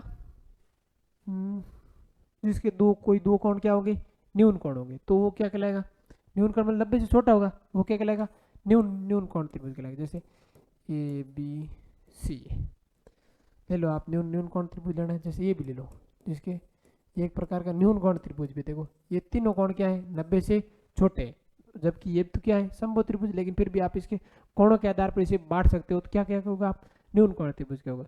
फिर न्यून कोण त्रिभुज में कंडीशन ये भी होती है कि जो बड़ी भुजा का वर्ग होता है ना, बड़ी भुजा का वर्ग, और वो हमेशा क्या होता है, छोटा होता है, किससे, दो शेष भुजाओं के वर्गों से, जो छोटी होती है इससे, उनके वर्गों के योग से क्या होता है, छोटा होता है।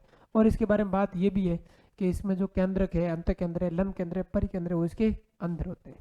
अगला हमारा आता है समकोण त्रिभुज।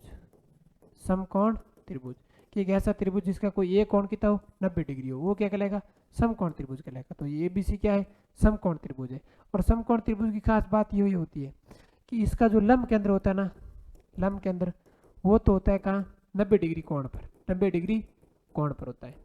और जो इसका जो परिकेंद्र होता है ना, वो कहाँ होता है, परिकेंद्र सबसे बड़ी भुजा के मध्य बिंदु, सबसे बड़ी भुजा का मध्य बिंदु होता है, भुजा का मध्य बिंदु होता है। और इसमें तो ये सारे क्या होंगे, अंदर ही होंगे, मतलब सब अंदर की तरफ होते हैं।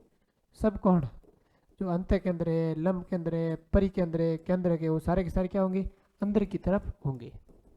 ऐसा आप नोट्स बनाओ तो लिख देना। और इसमें जो कर्ण का बड़ी भुजा का वर्ग है, वो शेष दोनों भुजाओं के वर्गों के योग के बराबर होगा। अगला हमारा आता है अधिकोण त्रिभुज। तीसरा हमारा क्या है, अधिकोण त्रिभुज। अधिकोण त्रिभुज, अधिकोण त्रिभुज में क्या होगा, कोई एक कोण होगा वो 90 से अधिक होगा, तो हमारा वो कैसा त्रिभुज होएगा, अधिकोण त्रिभुज। जैसे देखो ऐसे यूँ, ये कोई त्रिभुज है, इसका ये कोण वैसे है नहीं, सही तो नहीं, लेकिन फिर भी आप मान लो 110 डिग्री है कोई एक कोण, तो ये कैसा त्रिभुज हो गया, अधिकोण त्रिभुज हो गया। और अधिकोण त्रिभुज में जो बड़ी भुजा का वर्ग होगा, बड़ी भुजा का वर्ग वो हमेशा बड़ा होगा किससे, बड़ी भुजा का वर्ग लिख दिया,